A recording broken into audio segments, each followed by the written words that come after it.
Esto lo estamos viendo comúnmente en distintos actos y sus directores son los responsables una vez que hemos corrido ese velo. Es esa teoría que tiene un nombre, una denominación en inglés, disregard equity, legal entity. Entonces, son sus directores los responsables una vez corrido del velo. Y vemos que cotidianamente la Argentina se encuentra recorrida las páginas de los periódicos y las acciones en la calle por asociaciones que están violando sus objetivos. El último de ellos lo hemos visto hace poco en la propia sociedad rural, donde esta sociedad rural y los que allí estaban representados llevaron adelante un acto político que en realidad tiende a legitimar o avanzar en golpes de Estado de nuevo tipo, que son los que de una vez por todas debemos marginar y que están generando una acción violatoria del marco regulatorio de estas sociedades.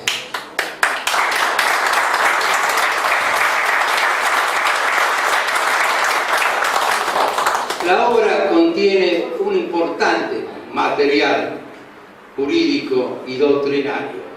Es más, el doctor Viagos llena un espacio que a nivel de la doctrina nacional no estaba cubierto con relación a esta trascendente materia del derecho. Esta obra fija rumbos para el especialista, pero también fija rumbo para los miembros de estas asociaciones civiles, puesto que le da las pautas en las cuales pueden desarrollar su actividad. Esta obra contiene en sus diversos capítulos antecedentes históricos, doctrinarios, va a la esencia de la asociación en lo que se refiere a sus órganos de gobierno, a la asamblea, a los órganos de fiscalización, a la disolución y liquidación de estas asociaciones. Esto es de fundamental importancia para los miembros de una asociación civil, saber cuál es el camino que van a transitar en el marco de sus objetivos.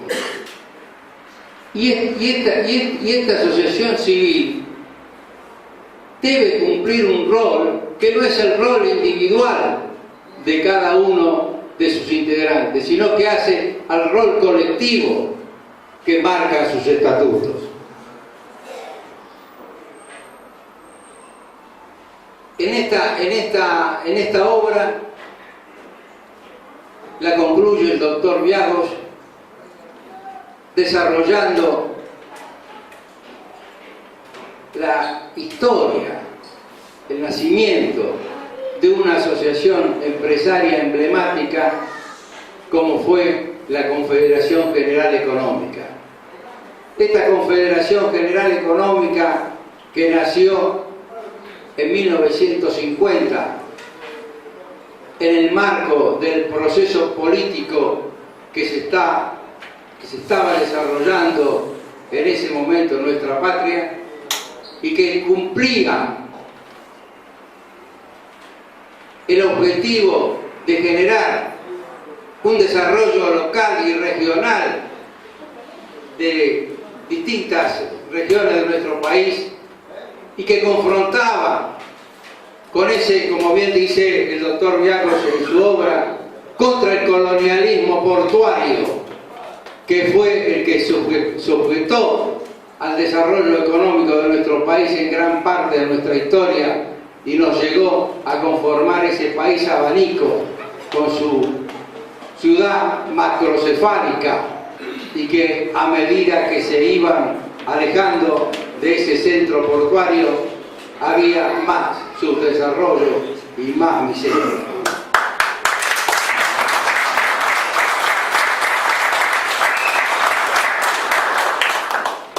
Este era uno de los objetivos esenciales de esa Confederación General Económica. Como dice también el doctor Viagos, creer, crecer, impulsar el desarrollo económico y social del país. Pero además, eso no era una medida aislada que estaba ejecutándose en nuestro querido país en esa recordada época. Ello estaba en el marco de un proyecto político que había cruzado en la esencia constitucional el demoliberalismo que venía desde el siglo XIX, puesto de que la Constitución Nacional de 1949, que es la gran olvidada, tenía normas específicas, como señalaba Sampay, absolutas, unívocas y precisas, para hacer realidad el más importante objetivo del derecho, que no es detallar los derechos, sino que hacerlos efectivos. Y la presencia del Estado activo que impulsaba la etapa justicialista en la Constitución, en su capítulo cuarto, con sus artículos 38, 39 y 40, tendía a hacer efectivo el condicionamiento, evitar el condicionamiento socioeconómico que impide la vigencia de los derechos, puesto que hay derechos que están sujetos al intercambio patrimonial, y si uno tiene dinero o de acuerdo al nivel que ocupa en la escala social, tiene la posibilidad de la educación, de la vivienda, de la salud, del trabajo. Eso es lo que tendía la Constitución Nacional de 1949 a hacer efectivo, el goce de los derechos para toda la comunidad nacional.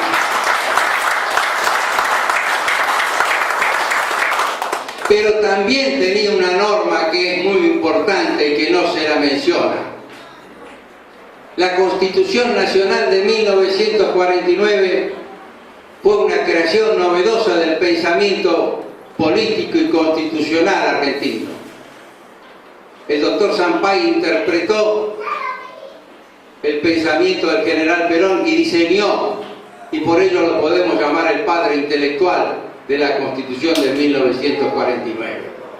Pero una sola, para no entrar a desarrollar este tema con amplitud, puesto que nos llevaría a otro plano, la Constitución Nacional de 1949, en su artículo 35, proscribió el uso abusivo de los derechos y la explotación del hombre por el hombre.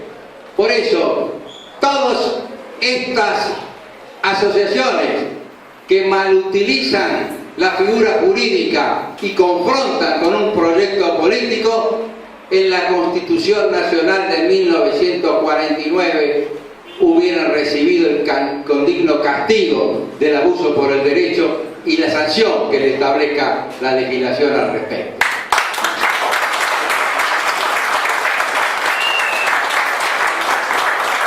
Por ello, venimos sosteniendo hace un tiempo largo que el pueblo debe tener presencia en el proceso constitucional, puesto de que una constitución, en última instancia, es un proyecto político.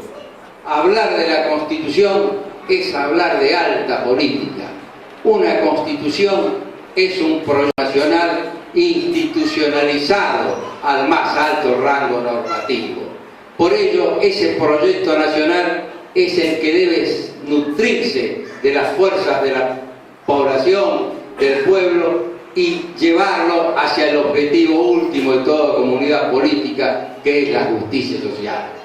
Por ello decía recién que esa Confederación General Económica no salía de un repollo, hablando rápidamente, estaba en el marco de las políticas que se estaban desarrollando en la década del 50 en nuestro país. Ya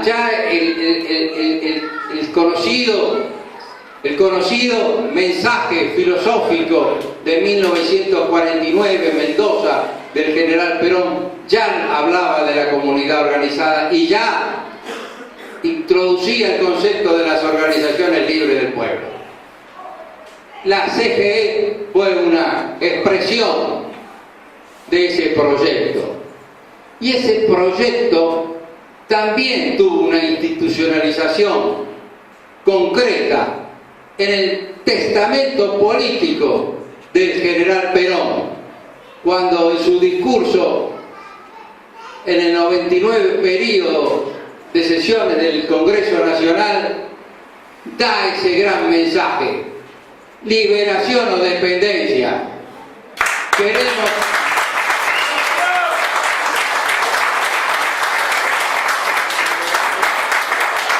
Queremos una nación en sustancia, decía el general Perón, y no una nación en apariencia. Ahí es cuando el general Perón pone en marcha el modelo argentino para el proyecto nacional, y ahí es cuando también nos dice que estamos avanzando en el marco de una nueva constitución. Esa es una tarea pendiente todavía en la República Argentina, puesto de que en la Argentina hubo 3 modelos constitucionales: el agroexportador del siglo XIX, la etapa justicialista de la Constitución, que es la gran olvidada, y la última reforma del 94, que es la consagración del neoliberalismo en su máxima expresión, en el marco del consenso de Washington y de los organismos financieros internacionales. Por eso venimos sosteniendo que el pueblo argentino debe, de una vez por todas, sancionar su nuevo proyecto constitucional para el siglo XXI. El país de los argentinos debe institucionalizar su proyecto político. Pero, por cierto, esto no es ingresar en la etapa parlamentaria del debate.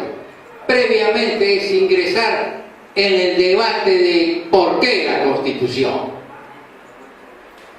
¿Por qué fue el gran quiebre que provocó la Constitución de 1949 con relación a la de 1853? Precisamente en el rol de ese Estado activo en busca del bien común. Ese fue el gran quiebre. Ahí vinieron las motivaciones de los golpes de Estado que se desarrollaron a partir del año 55 y que nos llevaron a una convención constituyente con proscripciones y convocada por un régimen militar como fue la de 1957. Ahí empezó la supraconstitucionalidad de facto que luego nos trajeron los últimos golpes militares.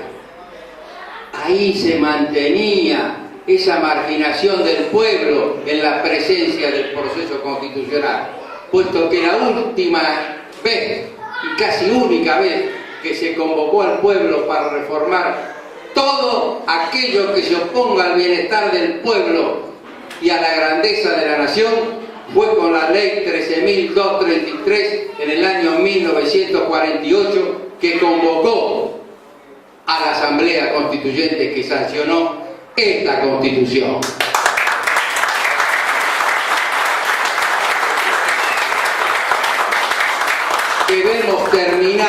Debemos terminar con esa concepción de sociedades elitistas que vedan la presencia popular en la definición de estas cuestiones. Por ello, es previo dar el debate en el marco de la Constitución real, en el marco de la estructura real y efectiva de poder. Y una vez que el pueblo logre generar la ruptura de esa estructura real y efectiva que tiene factores internos y externos que nos estuvieron condicionando, recién ahí estaremos en condiciones de avanzar en la institucionalización